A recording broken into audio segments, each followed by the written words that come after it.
1996, there was a fight going on. And the fight was between Lawrence Lessig, who would later become my friend and my boss, and Judge Frank Easterbrook.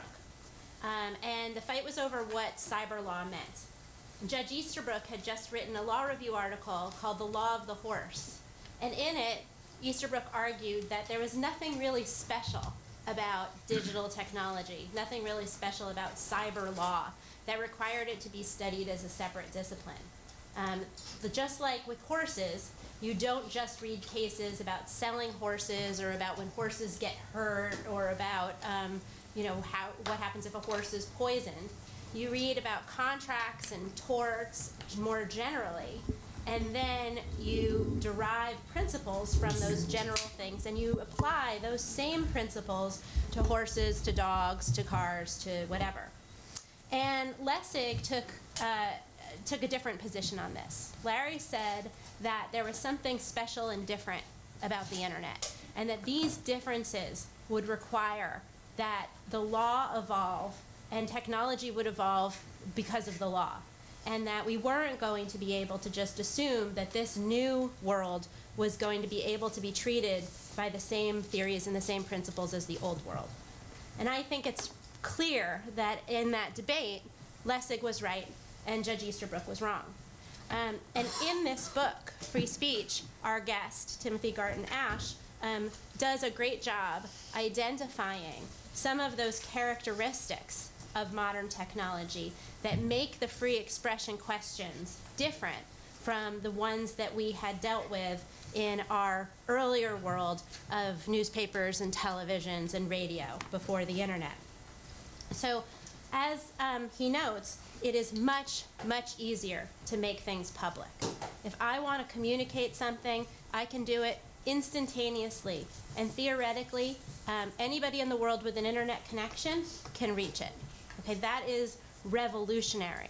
It removes the gatekeeper, the boundary holders, the companies that used to be the guardians of dissemination of speech.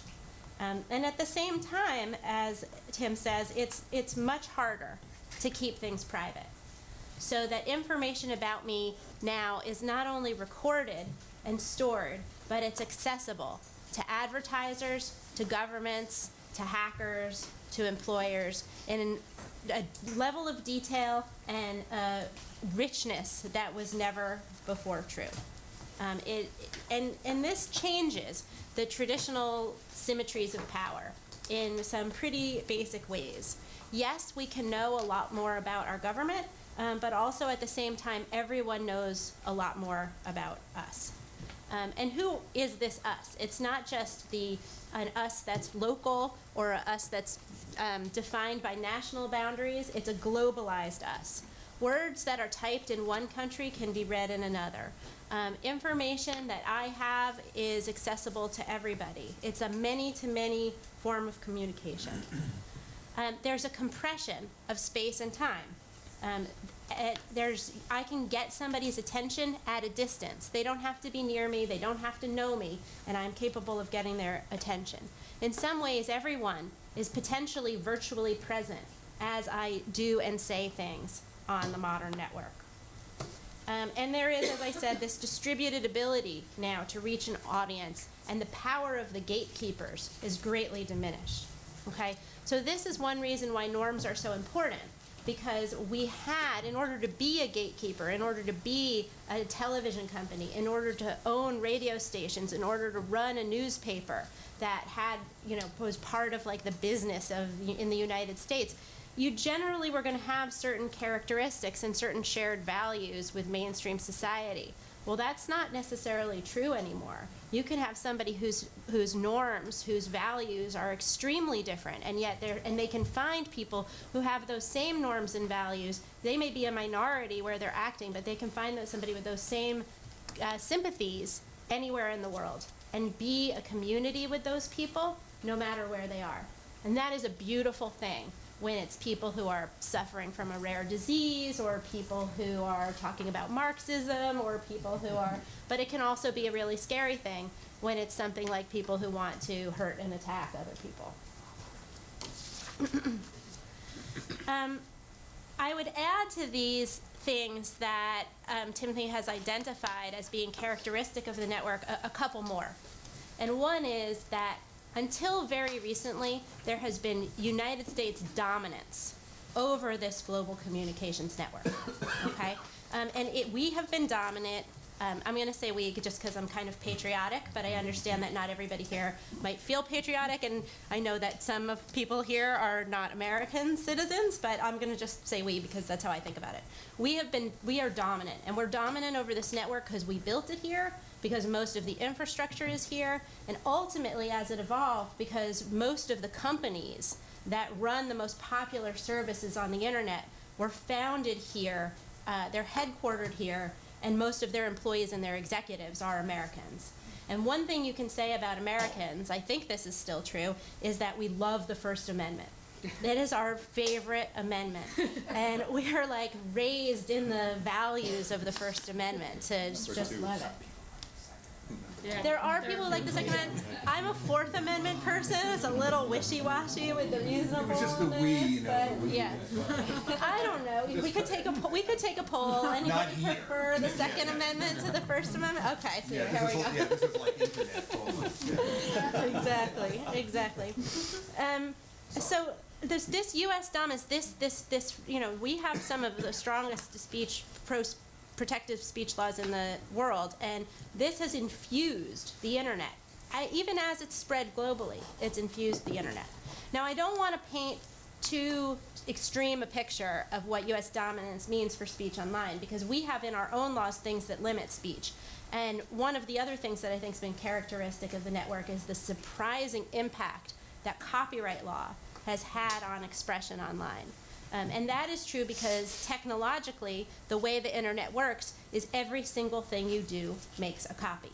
And when every single thing you do makes a copy, copyright law matters, okay? So we have seen this dominance of copyright law and the ability of people using copyright law to remove information and to remove expression from online without the sensitivities, without sensitivity to any of the considerations that Timothy raises in his book, just based purely on this. You made a copy, it was mine, boom, you're done.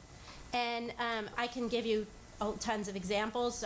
Just from my past when I was at EFF, we did a case where there were leaked emails that showed that Diebold voting machines were unreliable, and Diebold sued to force people to take that information, that truthful information about one of the fundamental technologies of our democracy offline. That was one of the cases. Another great copyright case is actually, just to sort of tell an extra part of the story that you tell in the book, is in the Innocence of Muslims case. And I'm not going to retell that story. It was a video that was very inflammatory to a lot of people. One of the actors in the film had thought that she was appearing in a film about something else. And so she sued Google to try to force Google to take the movie off of YouTube. Now, governments around the world had been asking YouTube to take this movie down because it was causing, because it was making people mad, and they were protesting and causing unrest, and in some cases violence in a bunch of different countries. People were being killed, and YouTube had said no. But under copyright law, this woman, Ms. Garcia, sued and said that because she appeared in the film, she had a copyright in the recording of it, which was to say nothing. It was a novel, an unfounded copyright claim. But she knew what everybody else who pays attention to internet free speech knows, which is copyright is the best way to censor stuff on the internet. And surprisingly, at the Ninth Circuit, she won. Judge Kaczynski said that she was right and issued an injunction ordering Google to take the video off of YouTube. Now, then Google appealed en banc to a larger panel of judges. Judge Kaczynski narrowed the injunction to say, well, you just have to remove her performance, not the entire video. But ultimately, en banc, the court made the right copyright ruling and didn't take it down. But it shows you how these free speech and free expression battles are being fought under a legal regime that's entirely different and really in many ways insensitive to a lot of the considerations and concerns that are highlighted in the book.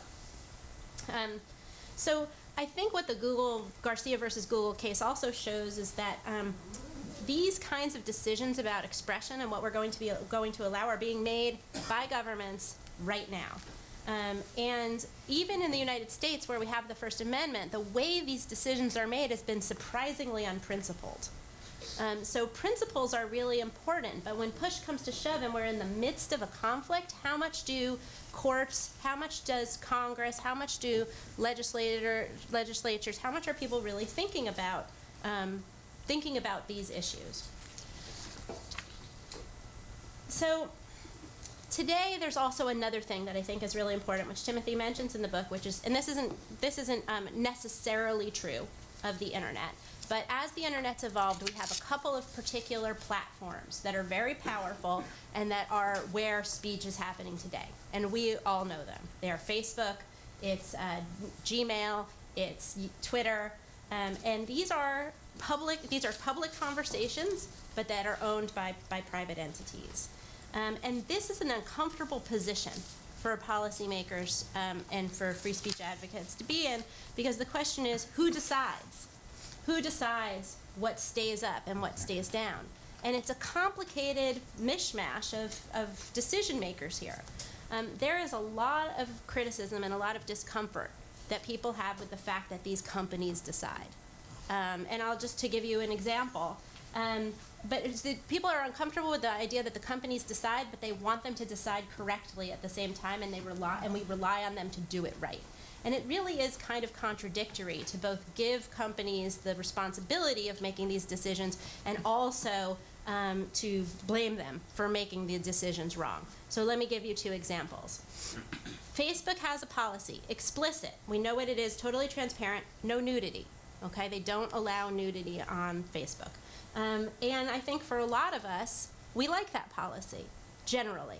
We don't really want like a softcore porn vibe when we're going on there to talk to grandma or whatever. So we appreciate that. And then, of course, they have another thing that they voluntarily do, which is they voluntarily scan for child pornography and they take child pornography down. Again, something that I think, however you might feel about softcore porn, everybody feels good about the fact that they're taking child porn off of the service. Just last month, I believe, Facebook took down a photograph of Kim Phuc, who was at the time a little girl, naked, running away from a napalm attack. And they were excoriated by people for taking that photo down. And, you know, think about it, like probably some 22-year-old intern who was told no frontal nudity and no naked kids, who didn't know the context of the photo and wasn't familiar with its political or its cultural impact, took it down. It's clearly in violation of terms of service that we want Facebook, policies that we want Facebook to enforce, and so they did. Then they got totally criticized for it, and eventually they made an exception for that one picture and put it back up, and people sort of felt better about it, but everybody was mad that Facebook made this decision. We're asking these companies to make decisions that we as community, we as societies haven't figured out how to make. Here's another example, right to be forgotten.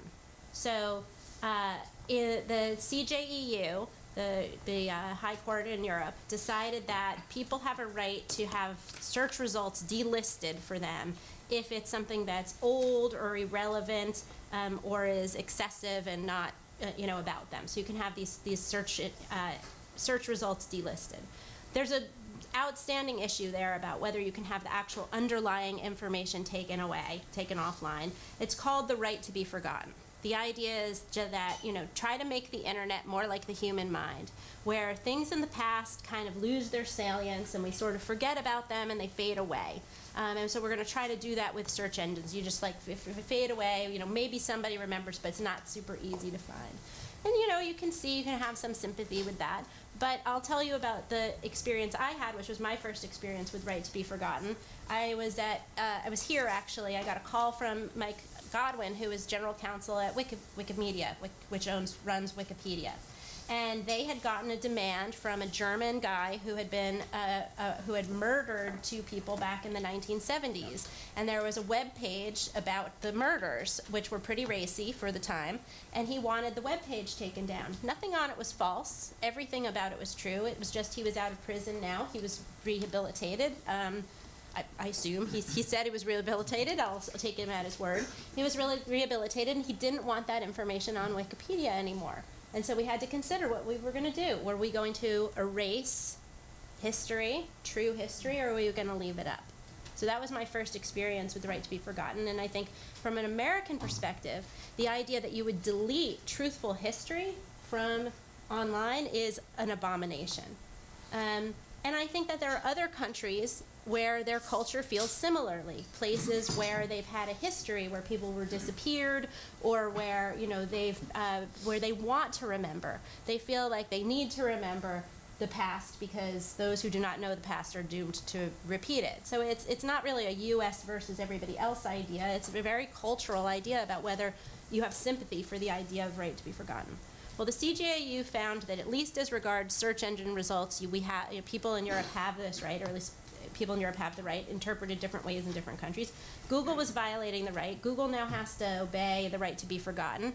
And it's going to be a complicated balancing between the question of whether the information is irrelevant or whether the public has a right to know. Who should make that decision? Who makes that decision between whether it's irrelevant and if you have the right to know? The enemy, Google, is going to make that decision, because the European courts can't consider 250,000 takedown requests in a year.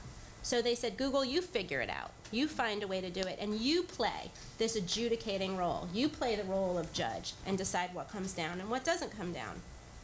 Now France, so Google's trying to do that. They have to do it to operate in Europe. They're trying to do that. And France is now looking to force Google to apply that rule globally. Okay, so instead of, let's say you have a right as a French citizen, should that information be taken down within your borders? Should that information be taken down within the borders of Europe more generally, because at least Europe believes in the right to be forgotten and it's a right, or should it be global? Okay, why should the French government get to tell me what I can see online? Okay, why should the rule of one country legislate information when my country has a different value, has a different opinion about it? Well, you know, when we talk about having a civil discourse and agreeing how we disagree, France is very clear about why they believe that this is right. They believe that the right to be forgotten comes from a fundamental human right to have privacy. And privacy is a right in Europe that is equivalent to the right of expression.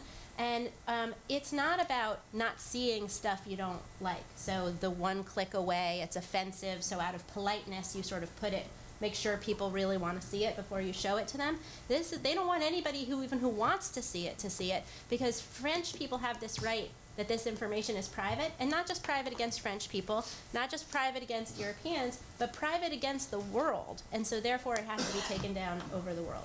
Canada currently has a case going to the Canadian Supreme Court, I believe, exact same issue. Can Canadian law dictate that websites get taken down globally? Okay. So now I want to suggest a different view here, because I think we've criticized the providers and the platforms in a lot of ways, and we've said, like, look at these governments. How can these democratic governments really start to make some of these decisions? And I want to offer a potential view that I don't entirely believe, but I think is important and is possibly there, and we're saying, one of those views is like, so what's the issue of sovereignty? What my country says, what another country says, who decides what the citizens see? And my question is, why do we care about sovereignty? Isn't that the thing that the internet was supposed to free us from in the first place? Isn't that the idea that John Perry Barlow said when he, wrote his Declaration of Independence of cyberspace? We are free from your constraints. We can do what we want without governments interceding. And so the question I have about the companies is, maybe in some ways these companies actually care more about their users' rights than any single government does. Think about surveillance. The United States law doesn't give Fourth Amendment rights or equal privacy rights to anybody other than American citizens, right? If you're an American citizen, or maybe if you're here in the country and intending to be a permanent resident, you get rights under our privacy law that other people don't get. So the United States government doesn't care about that, but the companies do, because they want to be able to say to their global users, we respect your privacy. right? So on speech issues, the countries don't necessarily care. The United States comes here and says, we want you to take down extremist speech, and we have our ideas of who's an extremist and who's not. That's a culturally determined category. Who gives pushback about that? It's not our government. It's not other governments. The pushback comes from these companies that want to be able to say to their users, we protect your speech and we're here for you. So eventually, though, I think we can see the handwriting on the wall. These companies may have been and maybe are in a great structural role to continue to play for a little while, a protective role when it comes to privacy and when it comes to speech. But that is not going to last forever. So what's happening now? We see that the pressures from governments are getting stronger and stronger. Facebook is taking things down. Twitter has this whole big program now to counter extremist content on Twitter. They're taking down accounts that are believed to be associated with ISIS. That's, as I said, a judgment call. Maybe a lot of times they're right, some of the times they're wrong. But where does that really leave us? In Tim Wu's book, The Master Switch, he looks at the previous information technologies that we've had, phones, radio, television, and movies, and he identifies this thing called the cycle. He says, history shows a typical progression of information technologies, from somebody's hobby to somebody's industry, from jury-rigged contraption to slick production marvel, from a freely accessible channel to one strictly controlled by a single corporation or cartel, from opened to closed system. And in the book, and he says, eventually what happens is that innovators or regulators smash apart the closed system, and then the cycle begins anew. And what he asks in the book is this going to be true of the internet, as it's been true of all the information systems that we've had before? Will the internet be increasingly centralized and corporately controlled? Will it be freely accessible, or will it be a closed system? Or is it going to be something in between? And those are the questions we're asking now when we're deciding between content takedown that affects a country or a region, or content takedown that affects the internet as a whole. A balkanized internet or a lowest common denominator internet. An internet where it depends on what Facebook and Google and Twitter want us to see, or we can say whatever we want to whoever we want, and whoever wants to listen is able to hear it. I think there's a possibility that we've lost this battle for the internet, and that we're just struggling to die more slowly than we otherwise might. We may eventually have to abandon this ship and build a new information technology. My hope is that it's quicker than it's been in the past, that the death of the internet will be quicker, and the birth of the new thing will be quicker than all those years of horrible TV we had to deal with before it finally all got better.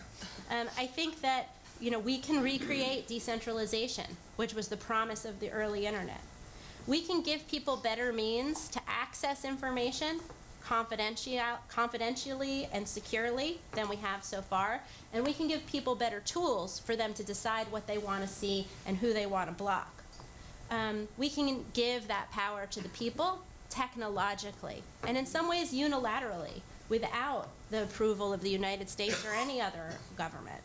We can implement strong end-to-end encryption that will protect people's information from hackers and advertisers and intellectual property thieves and governments.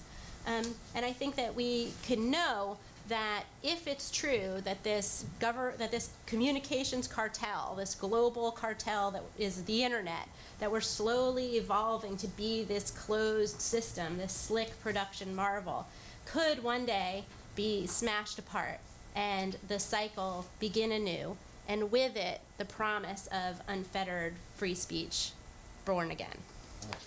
Your thoughts on the 10 principles for a connected world? Yeah, thanks. So, one of the things that I did when I was here was Larry and I, with Terry Winograd, ran a program called the Liberation Technologies Program, because I always thought there should be a question mark at the end of it, but I deferred to Larry. You agree. No, I know. I was the avant-garde on that question. I also, now I work at Apple and been involved in conversations there on issues about encryption, privacy, and security.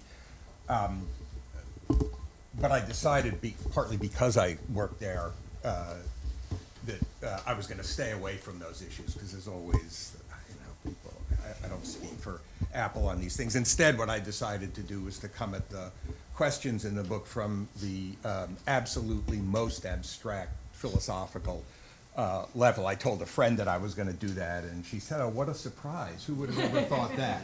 Anyway, so there we are. So Tim has written an important, wide-ranging book on an essential topic, free speech. Some of you heard some of the book's core ideas in the talk last night. If you have any remaining doubts, I will assure you that the book repays not only reading, but close reading. And in my comments now, I'm going to focus on the book. I didn't hear Tim's paper until last night, and I don't like to speak off the cuff on these issues. So I'm going to make 3 points about the views that are presented in the book. The first is a point about philosophical pluralism. The second is a point about what I'll call interpretive pluralism. And the third about the place of equality in a compelling conception of free expression. I'm focusing my attention on these 3 philosophical issues about philosophical pluralism, interpretive pluralism, and equality, not because I think there are fundamental points of disagreement that I have with the book. Instead, I'm focusing on them because I see some important ambiguities and underexplored complexities, thus places where more could be said, to advance the kind of conversation about free speech that Tim aims in the book and on the associated website to provoke and contribute to. So, starting with philosophical pluralism. So the ambitious purpose of the book is to contribute to what Tim calls the quest for a more universal universalism. That's his phrase, a quest that he describes at the end of the book as one of the great challenges of our time. Now, what makes a conception of free expression, in particular, more universally universalist? Well, the idea, as I understand it, is it's designed for the communicatively integrated global order that Jennifer was just describing, the global order that Tim calls in the book cosmopolis. Designed for that order, it needs, as I understand it, to meet 2 basic conditions.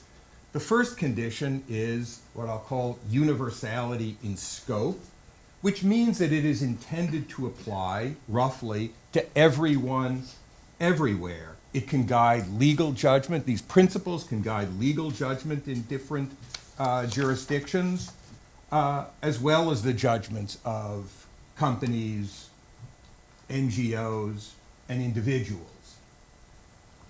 Secondly, universality in subject or agent. And what that means is that the conception of free speech that's advanced is intended to be one that can reasonably be endorsed or accepted by individuals, private organizations, and states located in very different cultural backgrounds, historical traditions, and legal systems. It can be accepted by an imagined global we, and I don't use imagined there as a term of criticism, an imagined global we. Now, putting these 2 conditions together, universality in scope of application and universality in subject or agent, putting them together, a universally universalist account of free expression is offered as an answer to the following question. What principles of free expression that are to be applied by all, to all, should we all in the global cosmopolis endorse? So the idea is to contribute to what we might call global public reason, a set of values and principles that might provide a shared terrain for global public argument, global political argument. Now, Tim contributes to the project of developing a more universal universalism by inviting and joining a conversation about how best to answer this question. And that conversation about how to answer this question needs to be, as he puts it, transcultural, if the result is to have any hope of meeting the condition of universality of subject or agent. And as a contribution to this transcultural conversation, Tim presents and defends a self-consciously, as he describes it throughout the book, self-consciously liberal philosophy of free expression. He presents a liberal philosophy of free expression partly because he thinks it's the right answer to the main question, and because he thinks it's the correct answer, he thinks everyone should believe it. It's the best view of the subject, and it would be best for all if everybody believed it. But the rationale for presenting a specifically liberal conception, as I understand it, is also pragmatic and discursive, or if I can put that in English, based on a strategic judgment about how best to advance this necessary transcultural conversation. Why does he think that? Well, the goal is to arrive at a more universal universalism. That is the best answer to the question, what principles of free expression that are to be applied by all to all should we all in the global cosmopolis endorse? Now, you might imagine conducting an inquiry aimed at answering that question by looking for points of de facto intersection or overlap between and among the different views, the competing views that people now hold. That approach, and here I agree with Tim, is likely to come up empty, or what's arguably worse, offer some widely embraced, philosophically ecumenical, and practically toothless platitudes. Instead, this is the strategic, pragmatic judgment, the conversation is most likely to achieve its desired goal if the participants in it present richly articulated proposals about what they think the right answer to the question is, argue for those answers, use those proposals and arguments to clarify differences, and see if they can reason their way to common ground. Now, I want to emphasize that the term transcultural, rather than cross-cultural or intercultural, is, I think, the right word for this conversation that aims to define these standards. Now, in a cross-cultural conversation, as I think about it, the main purpose is to illuminate the values and practices of different cultures, whereas the aim here is not to do that. The aim here is to develop a shared set of principles, in a phrase of Habermas's that Tim quotes, to develop an ideally extended we perspective for Cosmopolis. Now, Tim's own philosophy, that is his contribution to this transcultural conversation aimed at answering this question that I've defined, is, again, liberal. And it's liberal, I think, in two distinguishable ways. Foundationally liberal and substantively liberal. Foundationally liberal because his view attaches a supreme value to choice, which Tim associates with a strong anti-paternalism. Quoting now, there is a higher good, which is that people should be free to choose how to live their own lives, so long as this does not prevent others from doing the same. The animating spirit is that people should think for themselves and should defend themselves rather than relying on authorities. Quoting now again, to discover and set limits for ourselves is what responsible adults do. The overregulation of speech by law manifests precisely this tendency for the state to treat us as overgrown children, not mature enough to make such judgments for ourselves, incapable of coping with contrary or offensive views, forever needing to be ticked off by the teacher. And more particularly, he offers 4 arguments for free expression in this spirit. 3 of them, what he calls the argument about self the argument about government, and the argument about democracy appear to be pretty clearly illuminated by this idea about the supreme value of individual choice. The fourth argument, which is about free expression as a device for error correction, for getting to the truth, the argument that you find most closely associated with Mill and with Justice Holmes and Mill because Justice Holmes read Mill when he was writing the opinion. He had met, actually, Mill when he was young and Mill was old. But then, yeah, no, that's right. Yeah. And then when he was writing the opinion in the Marketplace of Ideas view, he reread On Liberty and paraphrases it, elegantly paraphrases it. Sentences almost as long as Mill's. But anyway, I'm getting distracted. That fourth argument about free expression as a mechanism for correcting errors and getting to the truth is, and I'm going to come back to this, less evidently tied to this idea of the supreme value of individual choice. Okay, so it's foundationally liberal because it operates with that set of arguments. Substantively, at the level of overarching principle, Tim endorses a strong general presumption against legal regulation, rebuttable only in the case of clear, immediate threats of harm, a kind of Brandenburg standard, as he cites it in the book.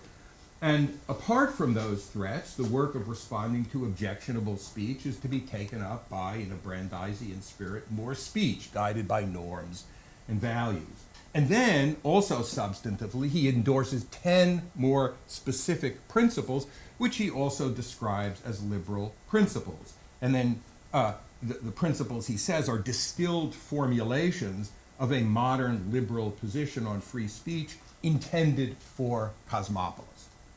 So free speech, the book, is a substantively and foundationally liberal contribution to a transcultural conversation aimed at presenting and defending an answer to the universally universalist question. Here's the question again. What principles of free expression that are to be applied by all, to all, should we all, in the global cosmopolis, endorse? That all by way of wind-up, now to the pitch, the first issue. And the question I want to ask was, why tie the substance of the conception of free expression, the answer to the main question, the principles, why tie them so tightly to an overarching philosophical liberalism? The 10 principles could be presented as, here I borrow a term from Rawls, they could be presented as freestanding principles. Here are the principles to regulate free expression, freestanding principles that could, in principle anyway, be embraced by people who endorse very different overarching philosophical ideas, including views in which ideas about unchosen obligations are fundamental, or ideas in which responsibilities associated with social positions are more fundamental than personal choice. So the argument might have said, here are 10 important principles. My proposal about regulatory values and norms for global public reason. I'll tell you why I endorse them. You may endorse them for very different reasons.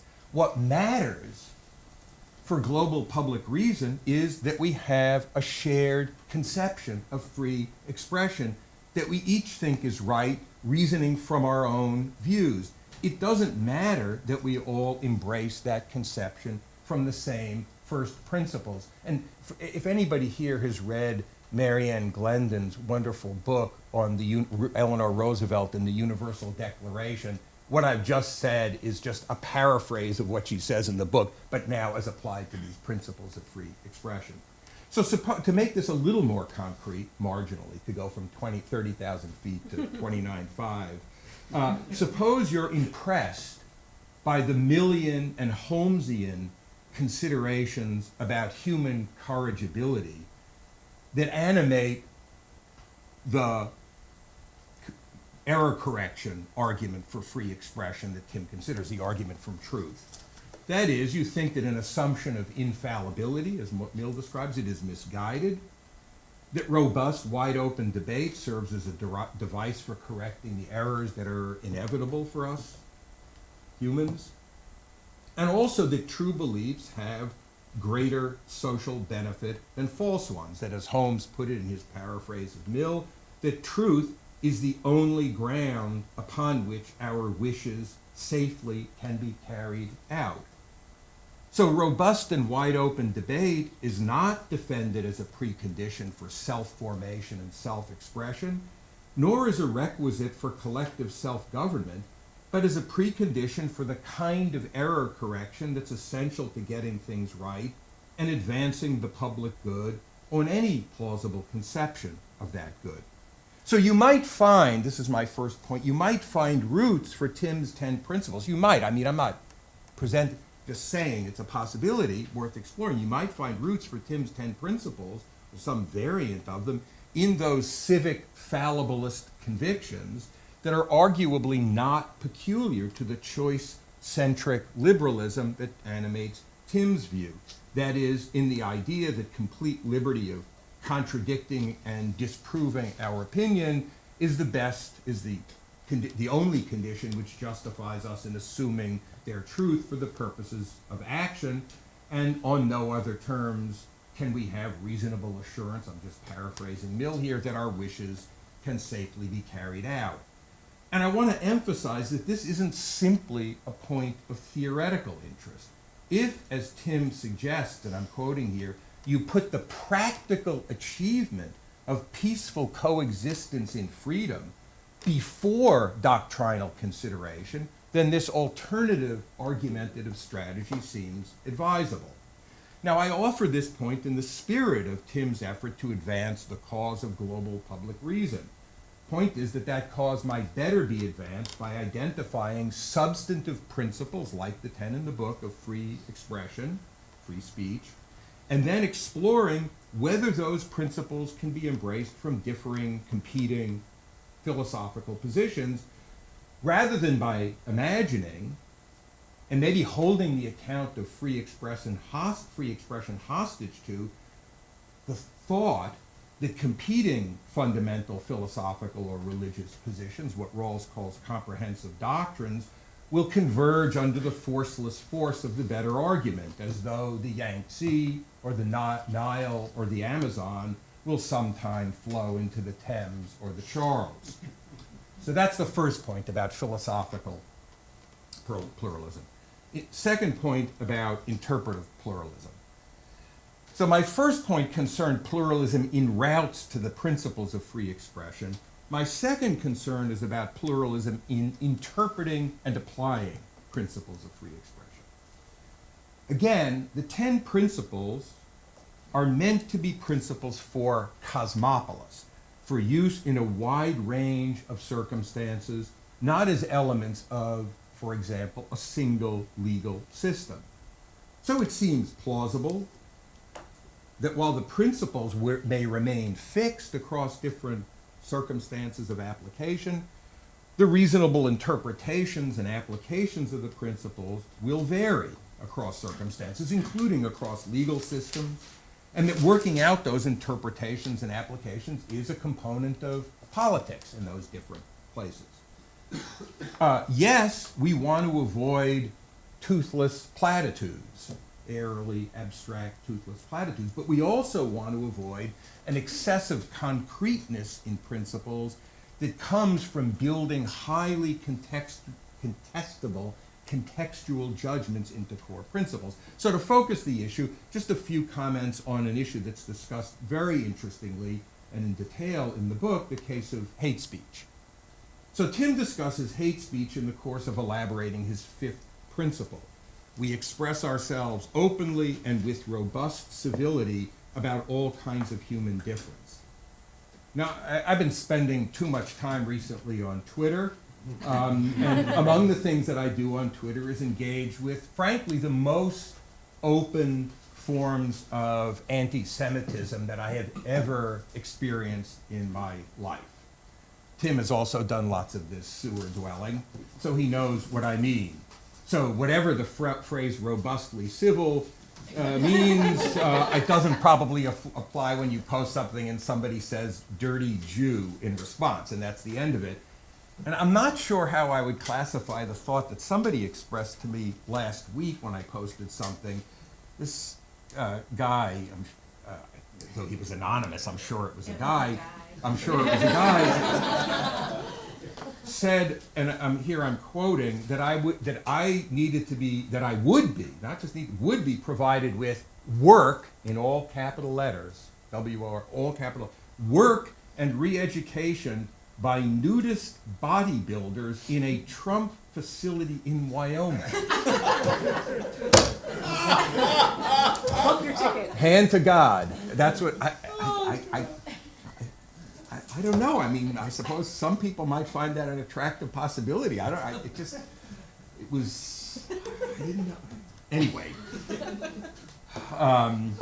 Anyway, what seems fair to say is that whoever the next owner of Twitter is, they're going to have some hard choices to make. So how to respond in this context to robustly uncivil shitposting and its real life, I'm using that term technically, and its real life equivalents. Now, some people and lots of legal systems think that hate speech regulations are needed to ensure civility. That is, needed to ensure not politeness, but a basic respect for the equal standing of people, for their dignity, when that equal standing is in circumstances of vulnerability. And even if not laws, they think that private players like Twitter should shut down the accounts of users who engage in hate speech. Now, Tim is opposed to hate speech laws, at least in the case of mature democracies. It's an interesting qualification. And I assume he thinks that Twitter shouldn't be closing accounts simply on grounds that the person with the account is expressing racial or religious hatred. And simplifying a much more complex argument, very much worth exploring in the book, his worry about hate speech regulations goes something like this, as if you look at page 218. If you give the target of the speech, say me thinking about going to Wyoming, you give the target of the speech the authority to decide when there has been a violation of his or her dignity, then you invite a slippery slope to complaints based on merely being offended. If, on the other hand, he says if you adopt a more objective standard of assault on dignity, then he thinks you court paternalism because you authorize somebody other than the insulted party to determine whether the words rise to the level of an insult to dignity. So there's a danger either way, though Tim allows that in principle, this danger theoretically can be successfully navigated. I should say, I found the point about an objective standard being a form of paternalism is a pretty weak read. Lots of objective standards in law that provide protections for people, and I don't know that they're paternalist. Anyway, but in any case, what he thinks is that the real trouble comes not in theoretically navigating this objective-subjective dilemma, but in the actual practice of enacting and enforcing hate speech laws. For example, he worries, page 223, that hate speech laws encourage people to have thin skin, to take offense easily, and to take offense at the fact that the offense taken is not accorded the same importance as accorded to the insults to the dignity of other groups. What he thinks is that people should instead recognize that insult itself is not injury or harm, and indeed that some insult comes with the territory of a diverse world, especially a diverse world in which people express themselves openly without constantly self-censoring. And in support of this worry, he points to a series of cases about a kind of competition for protection. It's like ethnic outbidding. It's a kind of competition for protection from hate speech, both in India and Western Europe. Now, I'm pretty sympathetic with this line of thought, but it doesn't strike me as quite as conclusive as Tim suggests that it is. And while I agree with the conclusions, I disagree with the conclusions in Jeremy Waldron's recent book on hate speech. I agree with his observation that lots of places in the world, including with some mature democracies, have long-standing hate speech regulations, which are justified as protections of unequal social standing, not as protections against being offended. and still have pretty strong free speech traditions. They're not, breaking through in one area and ending up in the toilet. Now, Tim addresses the Waldron view, though his criticisms strike me as conflating concerns about dignity with concerns about offense. In any case, what I'm kind of interested in here is to understand what kind of mistake are the defenders of hate speech making.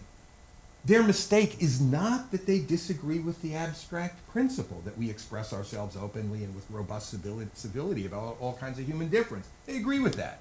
But they think that the requirement of civility is violated by dignity-denying hate speech. Moreover, an important point, they think that the burden of responding to those violations with more speech shouldn't be placed on the shoulders of groups that are already vulnerable.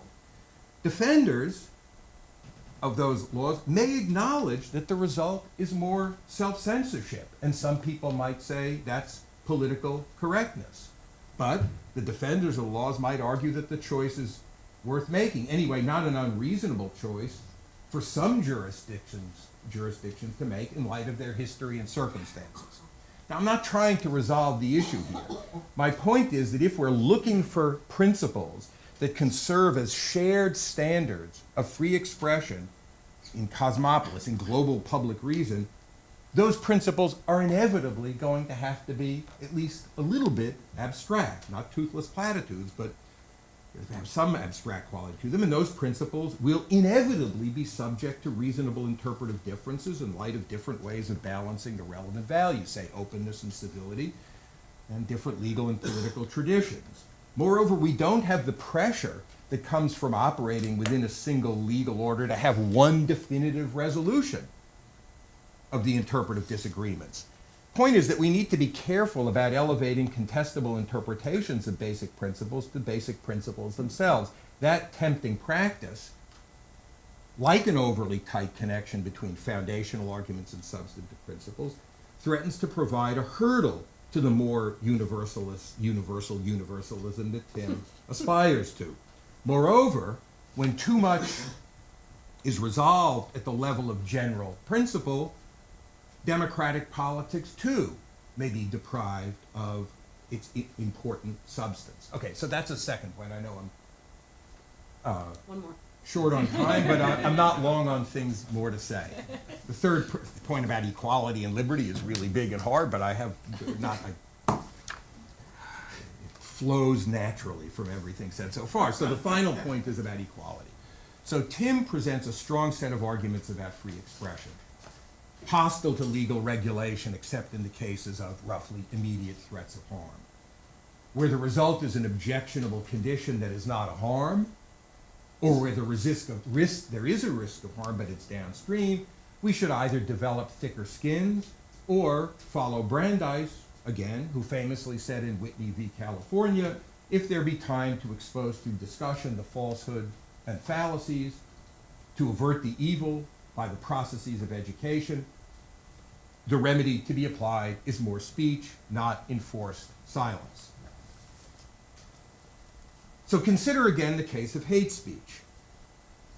We should both be alive to the fact that this is a variant of shit happens, shit posting happens, and learn to live with it. And also, this is Tim's point of view on this, I think, and also, and this is what I want to focus on, push back against the threat it represents with speech rather than enforced regulations. And I would just want to say, I spend a bunch of my time on Twitter in order to do exactly that. So I'm right there with you on it, including defending people who are thrown off under accusation of being threatening when the accusations are just bullshit. There was a case of this yesterday. Nasty, smart, but nasty, racist, disgusting guy, but also smart, interesting things to say, thrown off. Anyway, I could say more about it. So, now, there are different kinds of enforced regulations. Losing a Twitter account is not the equivalent of serving time. In fact, it might be a gain in freedom rather than a loss. But my understanding of Tim's view is that even this milder sanction is the wrong response to the principle that we're to express ourselves openly and with robust civility about all kinds of human difference. private censorship is undesirable, that is by companies, that's what I mean by private, even if the means it uses are less coercive than penal sanctions. But if the recommendation here is to respond to uncivil speech with more and typically civil speech to anticipate a better communicative world by modeling it now, then we face a large challenge because of the very unequal capacity of different individuals and groups, in particular the targets of hate speech, say, to make their voices heard. This is not news to Tim, whose first principle is, as he emphasized last night, about being free and able to express ourselves, and who worries that media ownership, workplace speech rules, and campaign finance rules threaten the able part. I'm emphasizing now that the able part is essential not only as an expression of the value of speech, it's also essential if the admonition to combat the harms, the dangers of speech with more speech is to have real practical force. So as Tim puts it, the weak, the few, and the persecuted, not just the powerful and the many, must have an effective capacity to make themselves heard. The freedom of which I speak is not the purely notional freedom of the beggar to dine at the Ritz, a society that guarantees free speech on paper, but does not give its less powerful members equal and effective voice, is only halfway to the free speech, to what free speech should be. And I also suggest, and this is my point here, it's also not in a very good position to say combat the harms of speech with more speech. Of course, you don't have enough opportunity to do it, but that's what you should do. So I agree, and I also think it's really hard to get this right. We don't have a good grip on what equal voice means, a phrase used in that passage I just quoted, not in this dispersed, cosmopolitish, informal, communicative arena. But I think the challenge of ensuring effective capacity requires much more attention than Tim gives to it in the book. I don't mean to say more attention is needed to naming the problem, but I do think more attention is needed to addressing the problem as a practical matter. Otherwise, we land in the position of urging people who are less powerful targets of free expression that they need to bear an outsized share of the burdens of sustaining the system of free expression by responding with speech from their position of what is acknowledged to be lesser power and correspondingly diminished voice. And what I think, and this is just a gestural point at the end, what I think is that to address this issue, this project of constructing a more universal universalism needs to extend beyond the case of speech into a more capacious conception of justice that addresses sources of unfair and unequal power as well as the exercise of voice. I thank you for bearing with me. Your choice as to which of those many points to engage with. Yeah. Certainly an awful lot put on the table, but I do want to give you a chance to comment, respond, push back on any of the things just presented to you, ranging from what I thought was Jennifer's remarkable articulation of the overlapping, conflicted, and asymmetrical relationships between technology and law that's actually shaping all of this in our daily lives.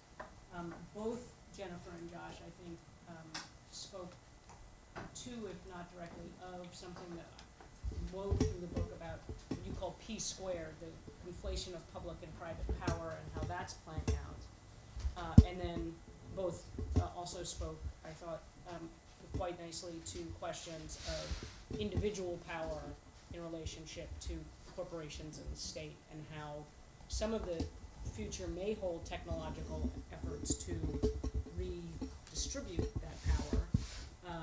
So the floor is yours, let's say, for the next 10 minutes or so, and then... 10 minutes? Yeah. 10 minutes? They have an hour, you have 10 minutes, and all these folks have That's fair. plenty to add. That's fair, that's equal speech, yes. Better hurry up, there's only 9 left. Okay, listen, thank you for 2 absolutely terrific commentaries. I couldn't have asked for better, more stimulating ones. A lot of what you said I agree with. I'm going to have to pick and choose radically if I'm going to do it in 10 minutes, and so I will do that. Josh, I'm so glad you picked up on the term transcultural, because I think the clash of civilizations is a terrible idea, but so is the dialogue among civilizations.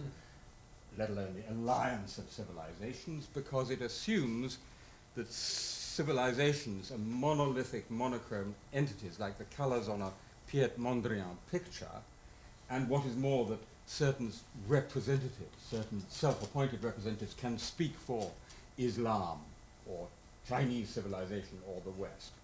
And this is clearly simply inaccurate. I always like to quote Kwame Anthony Appiah, cultural purity is an oxymoron.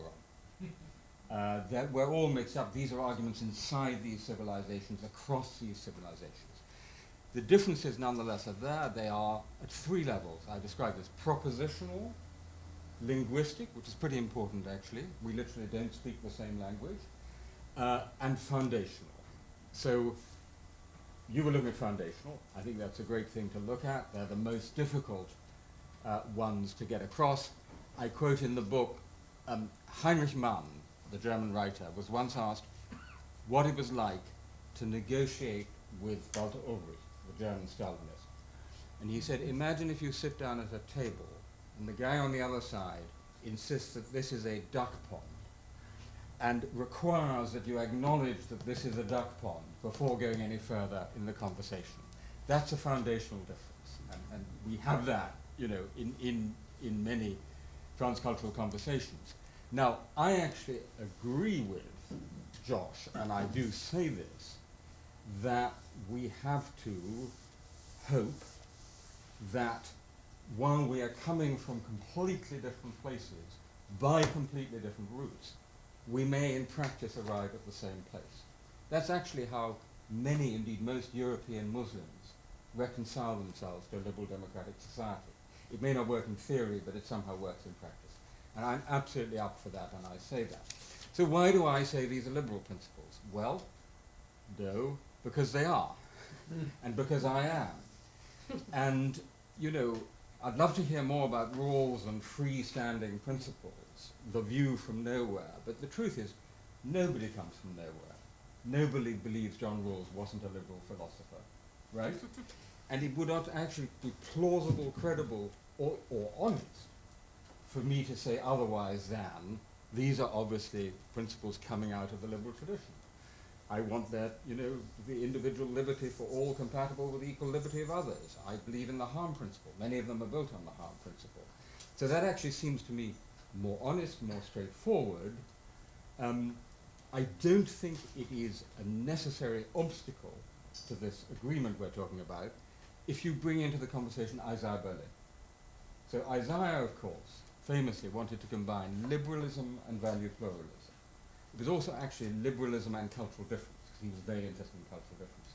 If you understand this as a kind of Ich bin ein Berliner undertaking, I think you can understand it theoretically as well. But I want to hear more about freestanding principles, because I think it's a great rhetorical device, but an implausible one. Okay, hate speech. If I hear one more European American argument about hate speech, I'm going to commit harakiri. Because every time Europeans and Americans get together to talk about free speech, they end up arguing about hate speech. It's so boring.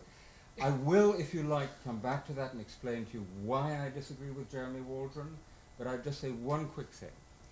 A great advantage of coming to this in a consciously interdisciplinary fashion, trying to bring multiple disciplines to bear, which is what I do, is that you ask some questions that don't always get asked in legal or philosophical arguments. And one very simple one is, okay, you say hate speech laws are meant to establish and indeed enforce civility. How well have they worked? What's the track record? We have 40 years record in many European countries of hate speech laws, quite extensive hate speech laws being on the statute books. Have they made them more civil societies? Are there less racist chants at French football matches than at American football matches? The answer is no.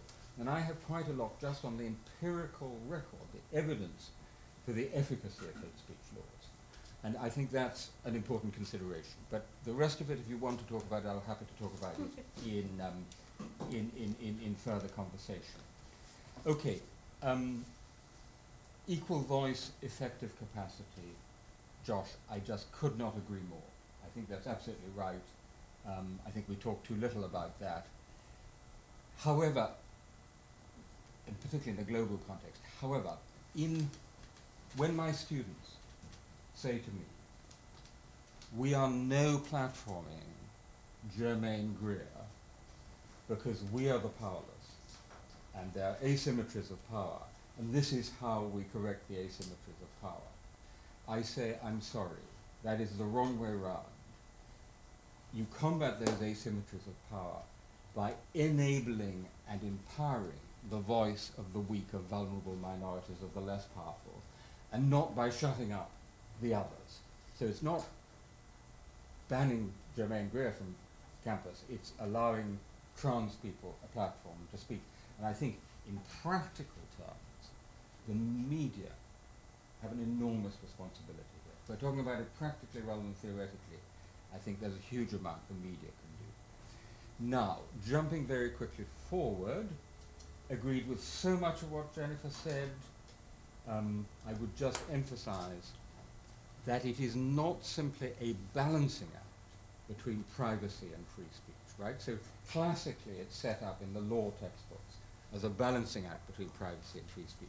No, privacy is also a precondition for free speech.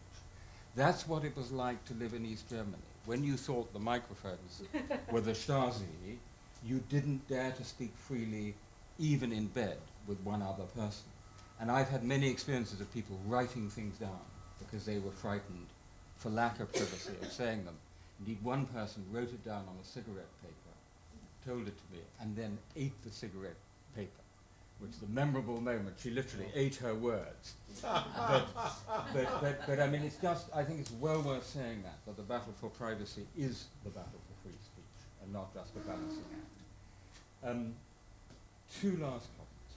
First of all, US dominance, your wonderful we.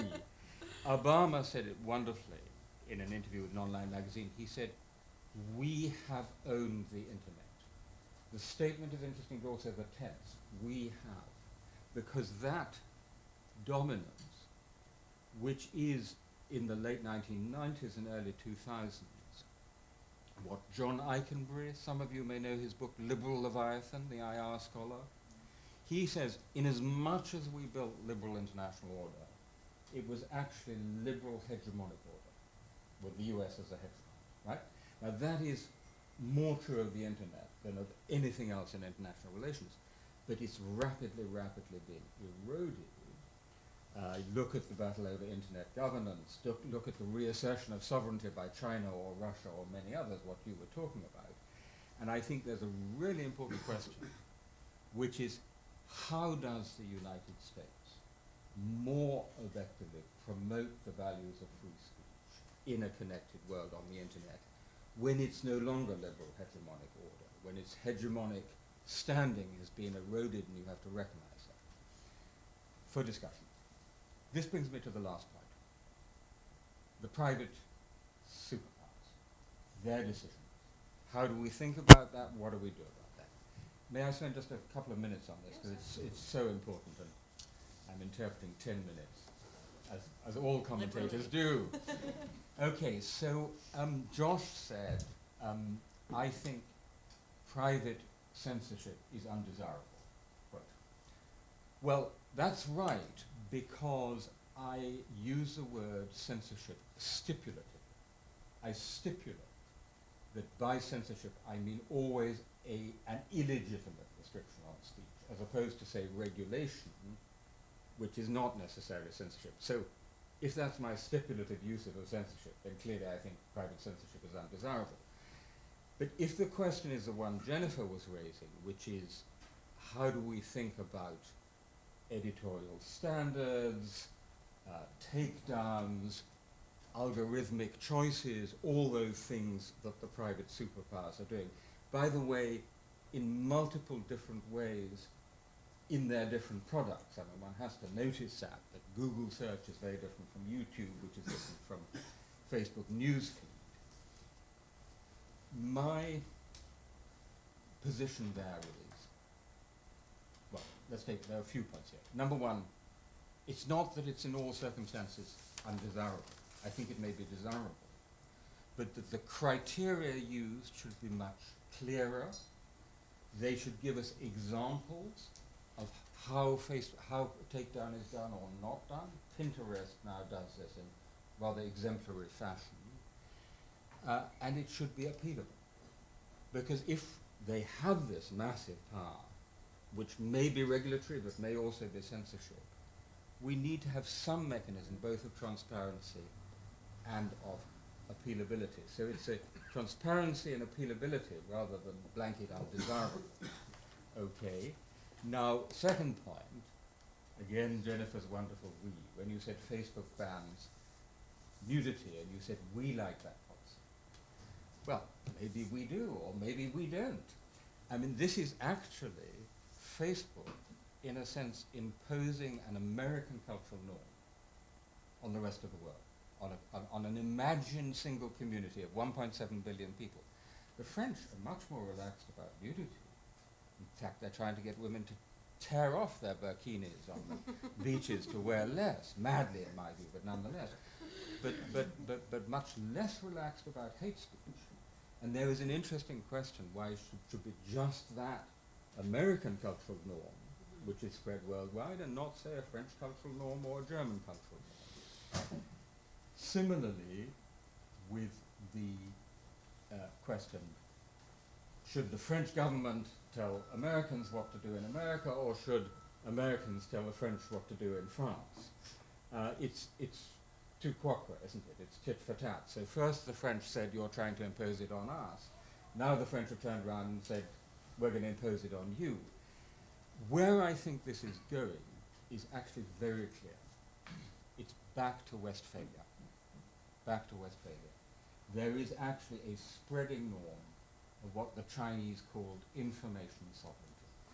Like it or not, Google, YouTube, Facebook, Twitter are routinely complying with national requests when it's a valid legal request and taking stuff down by IP address.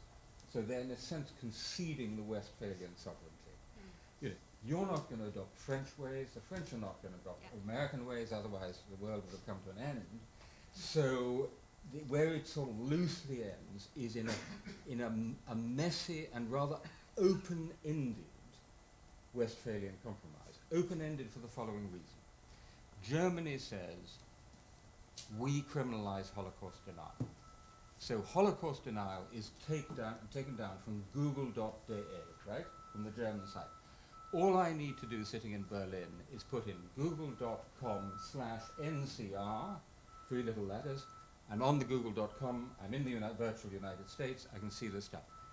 Messy compromise, but in my view, a reasonable. I think, and this is the last point on this, one of the greatest dangers is illustrated by the right to be forgotten and what's happening with that. So I'm sure most of you know this case, the European Court of Justice ruling, which Google had fought all the way up to the ECJ. It imposes an absurd and incoherent idea, the right to be forgotten. It's a complete nonsense. Forget about the right to be forgotten, but nonetheless it does. Google, having fought it all the way on sound First Amendment grounds, suddenly turns around and makes nice about it. And Larry Page gives an interview to the Financial Times in which he says, we get it. We're going to become more European. We understand your European concerns. So somehow this is just a European concern, not an American concern. Now, what's going on here? What's going on here, I think it is not too cynical to imagine, is this. If you're Google and you're looking at your biggest market, richest market in the world, 500 million rich Europeans, you have a number of concerns. They're going at you about tax, as we all know. They're going at you about the right to be forgotten and privacy. They're going at you about hate speech, where they've also made nice with the European Commission. And they're going at you about monopoly. Remember, Google has 90% plus of search in many European countries, more than in this country. And copyright. Yeah, and IP, but I mean, you know, IP copyright, you know, it's here as there, here as there. They're complying perhaps too much. Okay, what's the one you're really afraid of? It's obvious. It's antitrust. Antitrust is the one that actually threatens your bottom line, threatens your business. So what you do is you make nice on the stuff that doesn't matter to you so much, right? like the right to be forgotten. Google have now taken down more than a half million links in the name of the right to be forgotten rule. You make nice on hate speech in order to avoid antitrust. And I mean, I've had conversations with people at Google who've more or less admitted this. So that, you know, we can't trust the governments, but we also can't trust the private superpowers because they're making these commercial calculations. So I would have wished that Google would have been more First Amendment absolutist on that point, stood up more for free speech. So I think where this ends up is that I think there's a terrific agenda for all of us to keep the private superpowers honest. So, thank you, Tim. Well done in 10 minutes. Plenty of ideas on the table for us to engage in. I'll do my best to keep order. No, caveat, I know very few names, so if you would introduce yourself when you address any of the folks at the center of the table.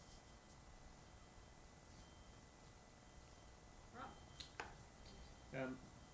The question I had, you just touched upon in the very final comment, so I just want to pick up on that and push it one step further, and it's about the profit motive of the private superpowers. If the prescription, or at least the aspiration that you express, is that because of the enormous power that the corporations hold, they have to be held to certain standards of transparency, respect to the decision-making control they have, with respect to what gets permitted online and what doesn't, a right of appeal. You just ticked off a few of the aspirations. It wasn't until the very final words you offered that you introduced into the calculation the profit motive of the corporate powers that we see regulating our speech.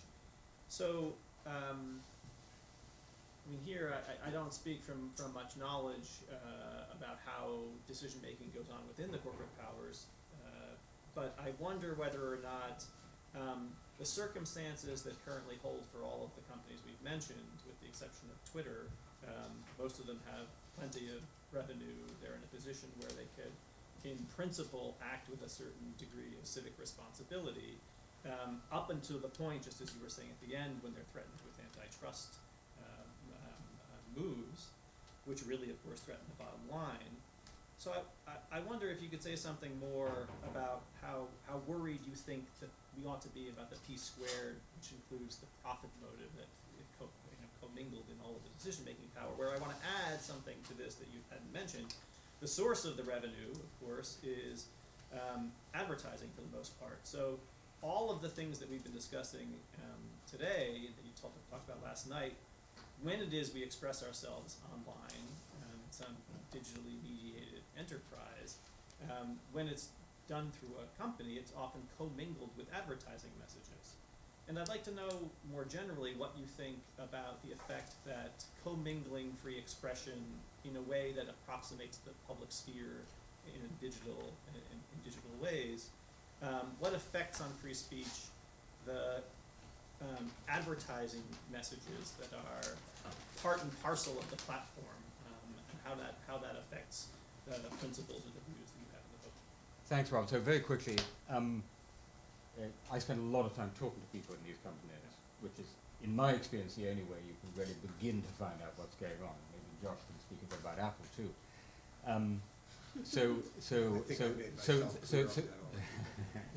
So they're actually very, very different, because the personalities at the top are as important as the personalities of feudal barons or medieval kings. They shape the whole character of them. So Google, you know, is how it is. It came out of China, I would argue, because of Sergey Brin, with his Soviet experience behind him, and also David Drummond, who's basically top lawyer, who's a First Amendment man through and through. He has it in his bones.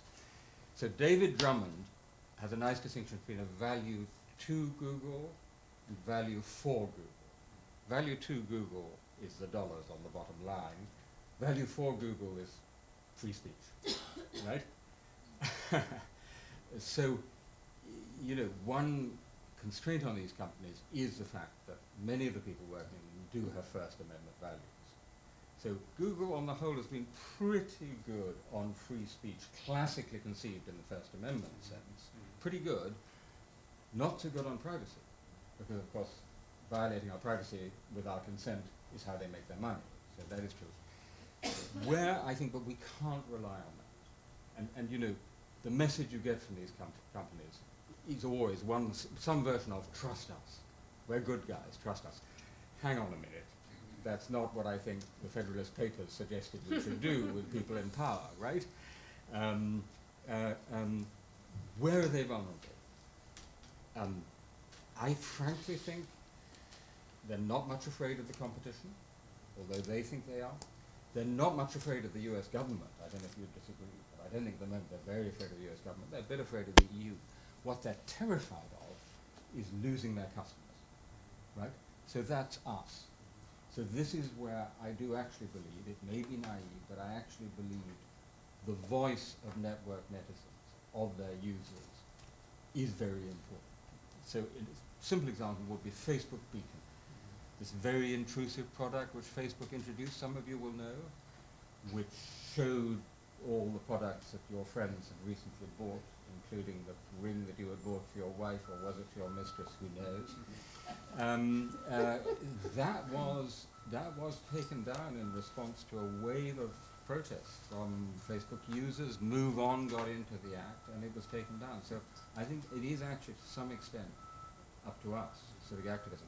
Just quickly on the advertisements, I think that the one simple point to make is we just have to know what is an advertisement and what is not.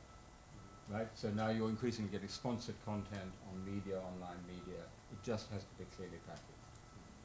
I think there's an important distinction too between the Googles of the world, for example, and the Facebooks of the world.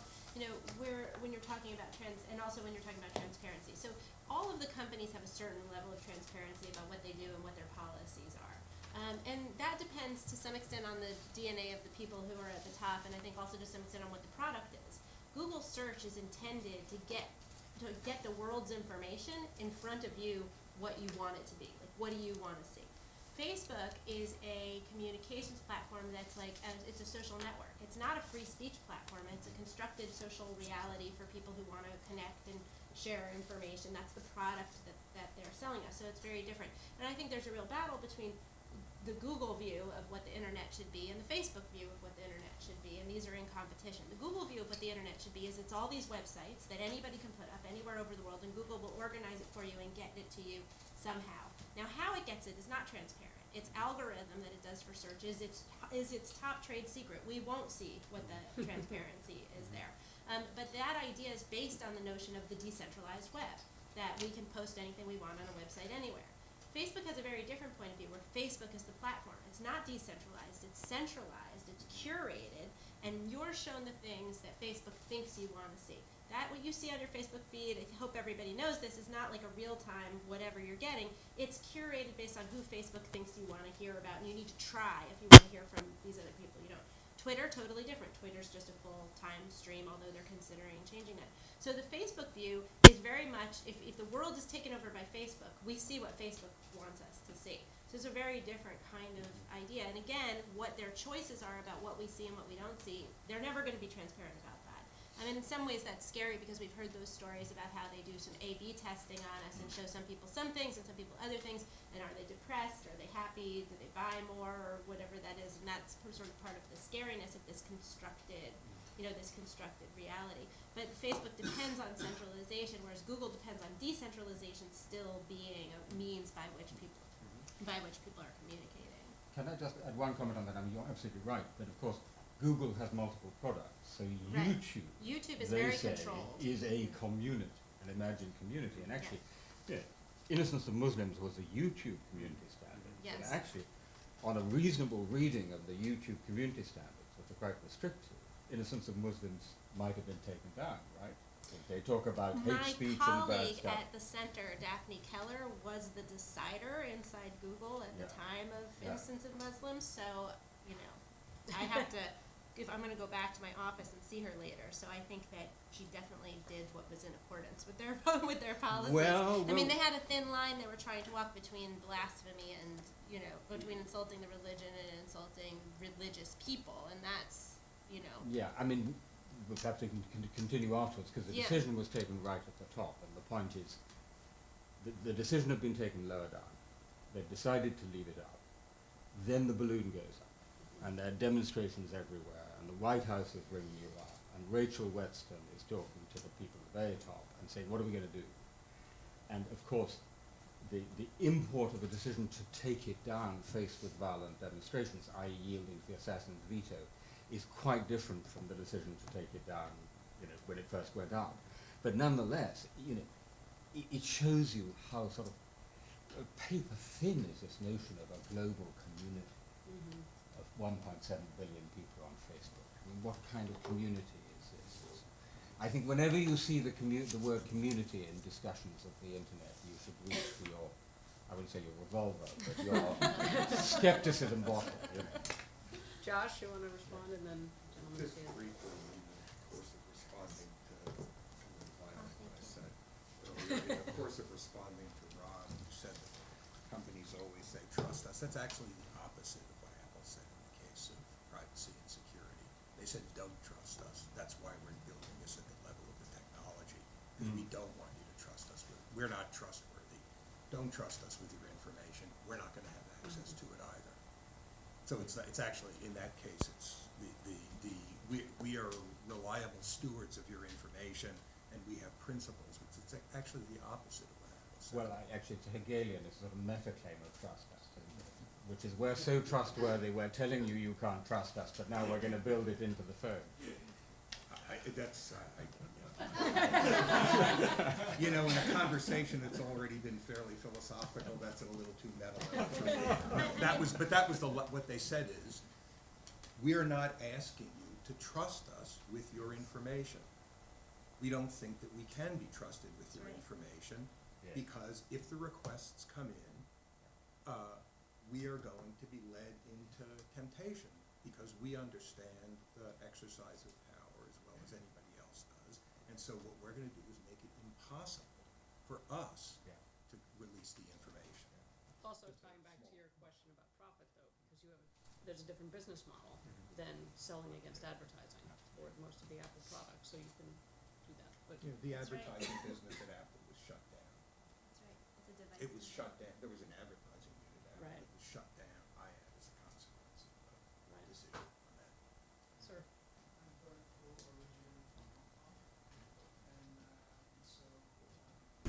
Hong Kong's return to China 19 years ago, and over the last couple of years, we've certainly seen the free speech get slowly crumbling down. An incident in a bookstore in one of the populous places, 5 people who work on that bookstore, including the owner, was disappearing one after another, and the owner now in China is being interrogated, and the wife in Hong Kong worried, and then all of a sudden he surfaced in the television to say, I voluntarily go back to China for some past fault I've done.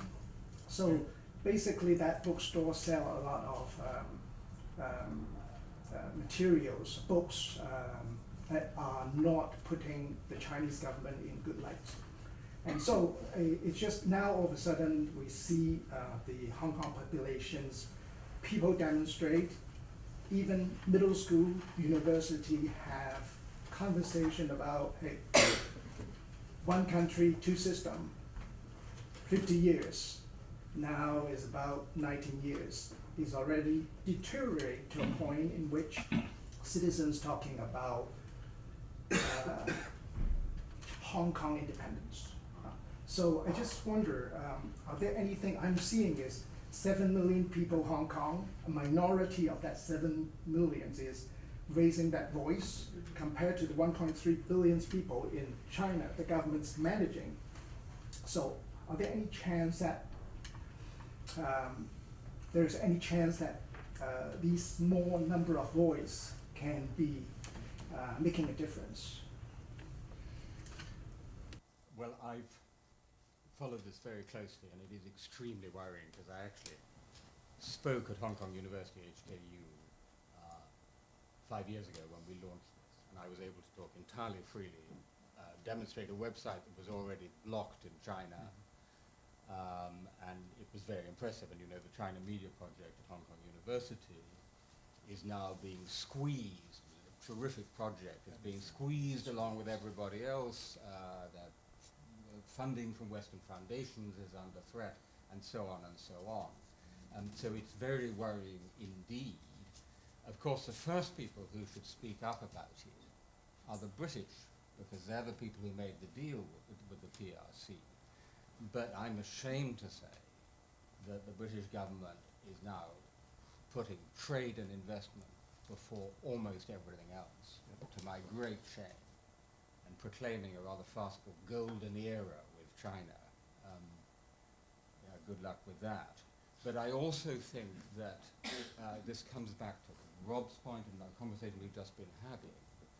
If you're looking to the private players here, their business interest in somehow being in the China market. I mean, Mark Zuckerberg is off to China, speaking in his bad Mandarin and saying how wonderful it is to jog around Beijing. The air is so clean. I mean, you know, my younger son lives in China, and he says he's a topic of universal mirth.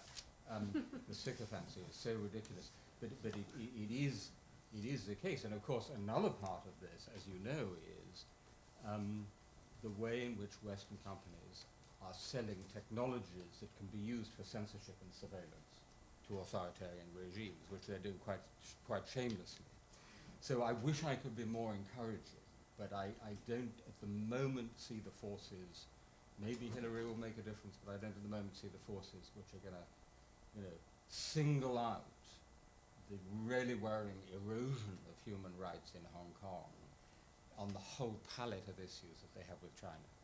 Yeah, especially it's just difficult to hear and see middle school students. They brought it up as a discussion on the idea of freedom of speech or independence even. The middle school student will get quiet by the middle school principal and administration. So they walk into the school before interviewed by reporters, say one thing. 3 hours later, when they come out, end of school, or several hours later, a complete change. And we're talking about a little place, but it's still all the way, the implication, that all the ways to a middle school student, high school student get,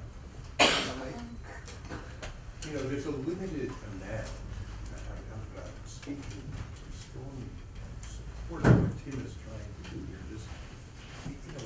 There's a limited amount that the clear articulation of principles can do, but it serves an important function.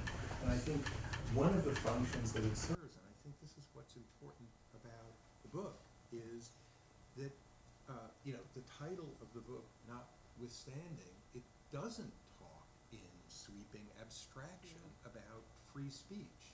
It offers a bunch of fairly specific principles that could be embraced by people coming from lots of different places. And does that help kids in Hong Kong now? Probably not. I mean, if at all, very marginally. But I think one of the gains that you get from the book is that if you accept the ideas in the book, you should be more cautious about talking about these issues at the most high level of abstraction, the availability of a set of, because when people say, oh, free speech, you mean you can say whatever you want, anything you want, anywhere, anytime, and no. There are the concreteness that the 10 principles provide. It provides some weapon in this fight, but to expect that the availability of a set of principles is going to take care of the kids in Hong Kong now, I wouldn't. That seems like an excessive hope and expectation. No, but I mean, thank you for that, Josh. You're absolutely right.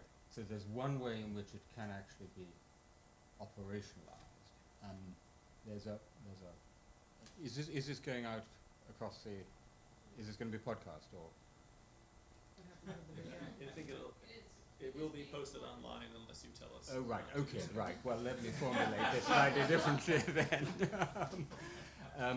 I mean, one of the problems I identify in the book is that you have the big dogs, which are the powerful states, the big cats, who are the private superpowers, and we're the mice. And our organizations are NGOs. I mean, Rob has written a lot about this, but the characteristic, it seems to me, subject to correction, of the NGO world is not concentration, which is the absolute characteristic of the great internet companies, network effects, mighty companies getting mightier and mightier, but fragmented. There are multiple small NGOs, each with their own corner, each competing, each using slightly different standards. So that one of the more practical ways in which you can begin to operationalize this is try to get at least somewhat more common ground, at the level, at the normative level, on some fairly simple principles, right? So that's the hope of it.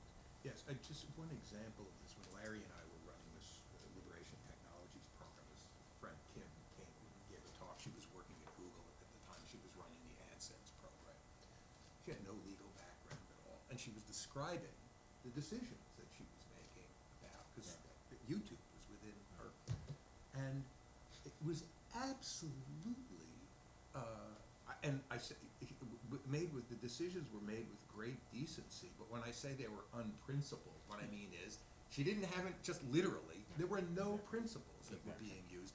No. That was exactly the kind of person, and there are millions of people like that, who would really have been helped if there were a common set of standards.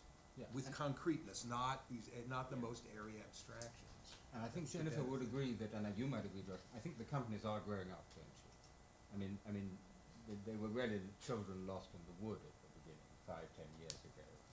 And there's a great description of the moderators at Facebook 10 years ago, or YouTube with, some kid in a t-shirt with a little typewritten sheet saying, no nudity, no extreme violence, what is extreme violence, and so on. They have actually now got much more sophisticated people near the top who actually have public policy concerns of basically liberal instincts, I think. But they're wrestling with this absolutely huge responsibility. I mean, it's as if, the Isle of Wight had become a superpower in 5 years, right? So when I just want to add one point on this liberal instincts thing, because I want to come back to the first point that I made. I don't think it benefits the articulation of a set of substantive standards to unnecessarily tie them to the specifically Millian liberalism or Berlinian liberalism that you endorse. Now, and when I say not necessary, I mean two things. First of all, I think doing that presents a practical hurdle to their acceptance. And secondly, and this is the point that I was making about the corrigibility argument, the thing is, it's intellectually unnecessary because there are other routes to the 10 principles or variants of the 10 principles that doesn't have to have that root in the soil of a specifically Millian liberalism. Millian arguments for them, yes. I'm suggesting there are other arguments for them as well. And if the important thing is to develop an intellectual / practical common ground, then you don't want to hold them hostage to anything that it's unnecessary to hold them hostage to.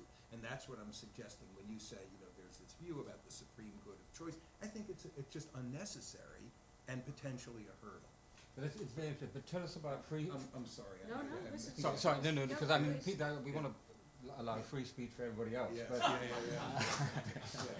yeah. Able, we're on the able part. Yes. Okay, so we have this gentleman right here, and then in the back. Those three. Yes. Yes, it is. Oh, he's, Please. sort of hits at your two commentators' comments. You made a big point how regulations can get in the way of open discourse, which means it gets in the way of free speech, which means it gets in the way of discovering truth. And you proposed that instead it would be better for us to establish norms. And I'll ask you a question in a moment, but thank you for autographing the book, and I recommend purchase the book to everybody here, or anybody who's going to be listening to it, because it's really worthwhile reading. Not that you necessarily agree with everything he says, but it does make you think because of his wonderful details. Question is the following. I was trying to think of how do we get to one norm that would apply in all situations. And I went back about 3,000 years ago, and there was a norm that was suggested that is applicable in every situation. Love God and love your neighbor as yourself. So I'd like to have you comment on a universal norm and what you think it ought to be. If not that, what? I'm in favor of the golden rule. Over here. Right here. So I'm Desiree. I'm a postdoc at the Center for Ethics. So just to go back to something you said earlier, very roughly, you said that instead of restricting the freedom of some people, we should in fact try and enhance the capacity of other groups. To speak, to be heard, voice. Yes, exactly. And I just wonder what you think of the possibility that some people just can't be elevated above, a certain level without, in turn, also restricting the speech of someone else. So, for example, if you were to give your talk and I were to just shout at you the whole time, that would certainly be affecting your, adequate capacity to express yourself in this context. And I was just thinking about someone like Jessica Valenti, a Guardian writer, who pretty much got, left Twitter because she was just barraged with so much sexist abuse and harassment constantly while on Twitter. And so I wonder what you think of that case. Well, in terms of, you're shouting me down, and thank you for not shouting me down. In the First Amendment tradition, there's a familiar concept of the regulation of time, manner, and place, and that's not censorship, okay? So I would say we'd like to have a talk with you tomorrow at 12 o'clock at, wherever. So I don't think, and I think what is true is, or there is a very difficult issue. Josh and Jennifer both said this. The internet is the world's largest sewer. It is full of shit. It absolutely is. And there is a point at which, if you bother to read it, which, by the way, I no longer do. I don't read the comment threads on my Guardian columns because they are just so abusive and horrible. Even for me, and I'm fairly, I'm not easily upset, but it's mildly disturbing, all this ghastly, ghastly stuff. And there does come a point at which, it is intimidating. And my colleagues who are mainly female columnists, often from minorities, minority and female, are the ones who get most of the abuse. So I think that's absolutely right. But I don't think for the Guardian to set community standards, as many other publications do, is censorship at all. I think that may indeed in some sense be enabling speech, although in the case of these comment threads, to be honest with you, I think there's a perfectly reasonable answer, which is just don't read. Hi, my name is Sania, and I'm from Pakistan. And my question was, well, due to the movie Innocence of Muslims, the Pakistani government actually banned YouTube in Pakistan until earlier this year. Now, did that make a difference to us? Not really, because after a few months, we managed to access YouTube through proxy service and used alternatives such as Vimeo or Dailymotion.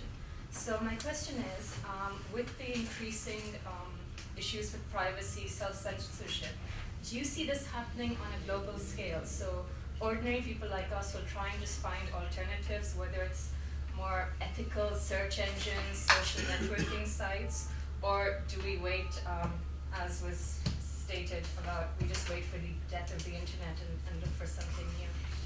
Yes. Jennifer was inspiring about the sort of phoenix rising from the ashes of the internet.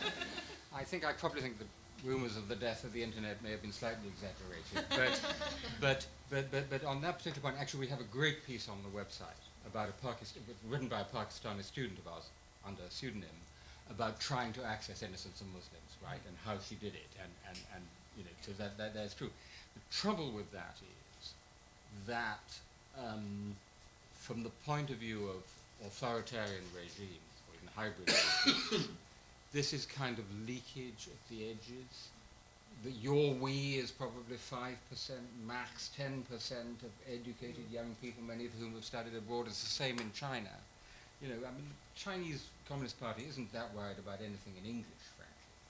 But if it's in Chinese and going to hundreds of millions of people, then they're worried. So that, you know, I'm all for circumvention technologies and new forms of platform, etc., but I don't think it actually gets you into the heart of these societies. You don't reach the majority. So one more question? Sure. Last question here. Morgan Wyland, I'm a JD PhD here, and I'm affiliated with both CIS and the Ethics Center. I want to talk about the cats a little bit. I think it's a bit optimistic to think that things have gotten that much better with these major companies, especially given some of the examples of harassment that we've been talking about. And there really just doesn't seem to be that much transparency or accountability when it comes to how these companies make the decisions that they do about how they curate whatever they might be curating or how they create their algorithms. And I'm not terribly optimistic that we can just vote with our eyeballs about, much like we did when we were, you know, deciding whether or not to read a newspaper or read a different newspaper. I don't think individuals have that much power in terms of sort of holding these companies accountable, holding a newspaper accountable or holding Google accountable using, you know, using their sort of force in the marketplace. And given the fact that these companies are so large and that I would argue we effectively have a privatized public sphere, there's a compelling argument that many legal scholars make that we should just treat these companies like public utilities. And that would be the way to sort of codify and define the public interest and give the public a way to really hold these companies accountable. Now, I don't buy into that argument for several reasons. Among them, I actually don't think that it's a really great legal argument to say that these companies are public utilities. I've worked on net neutrality, and I think in the net neutrality context, ISPs clearly are public utilities, and that just doesn't really translate very well and would actually make for bad law. So I don't buy into that argument, but I think that the failure of providing an alternative to hold these companies accountable actually bolsters the argument that we should classify them as public utilities. So I am very interested in a compelling response to that argument, and related to that, if you've read, Jack Balkin has made a sort of argument about information fiduciaries where he's arguing that we should create legal incentives for these companies to act as information fiduciaries where they would be more privacy protective of your data in return for certain the removal of certain legal restrictions, that might be a way to incentivize these companies to act better. And so that seems to me a potential sort of answer to my own question, but I'm curious to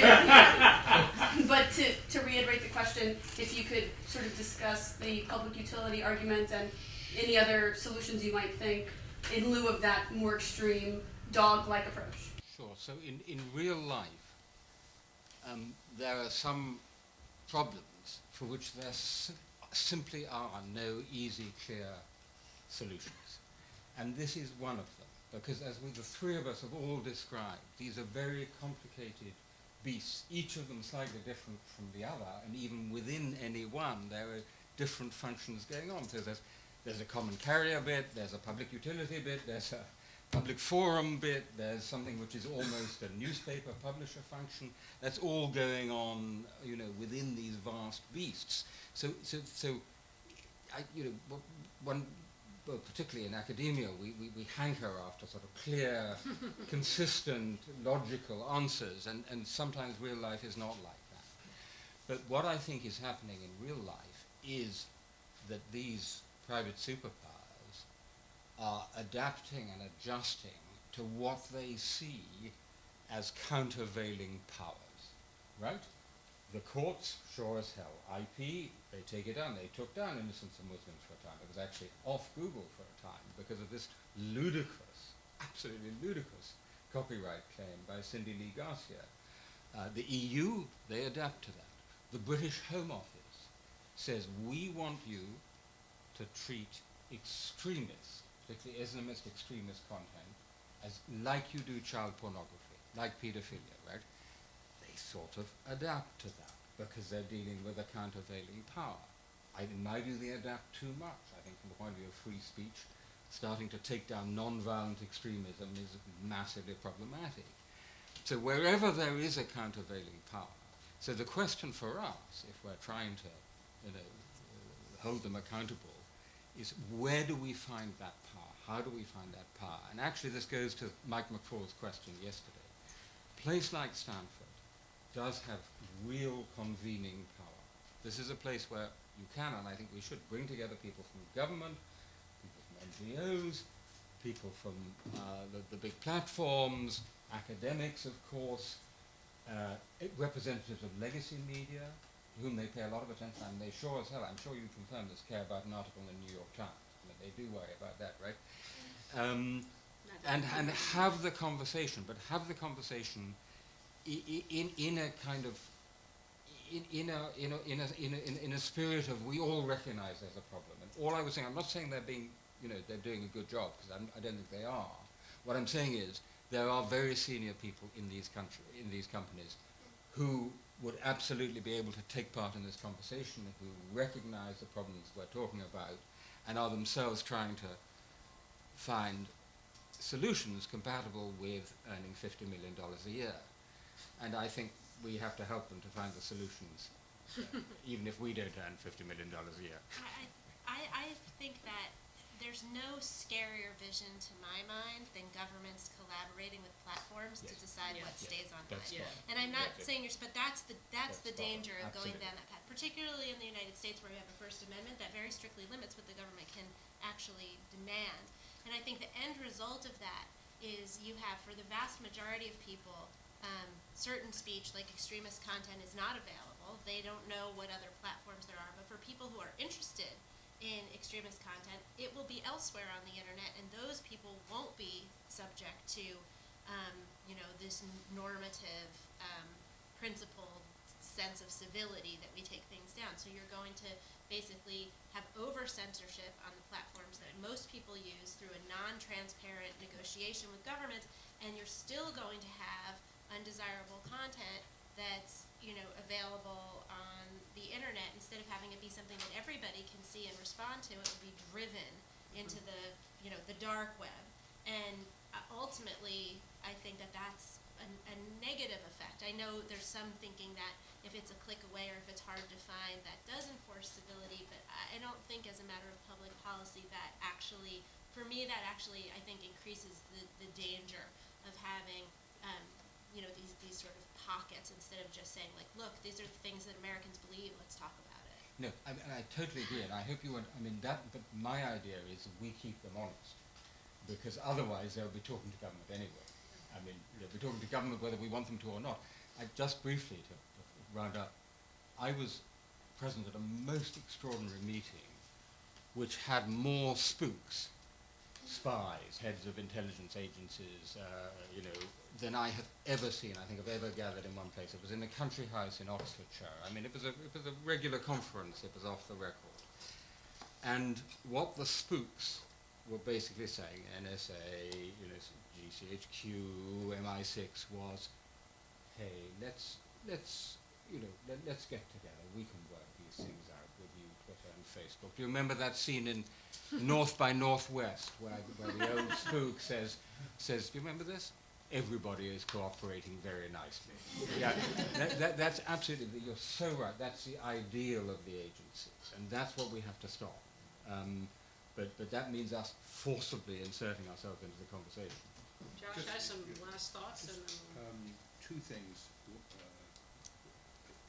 I'm not going to talk about any particular company, but in the spirit of Rob's earlier comment, I think the idea of trust and relying on companies to make reasonable principled decisions is absurd. And not just for the reasons of commercial pressure.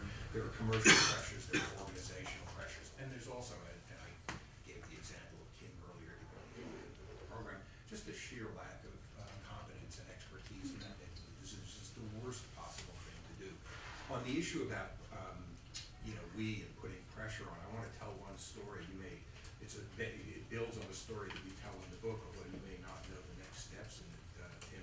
There's a story that you tell in the book about a conversation that you're having with somebody at Google on the legal side about what happens when you do search for a particularly vulgar expression that having to do with a woman's sexuality, and the person on the other side of the conversation taking it down right now. Okay, so I did a search for it.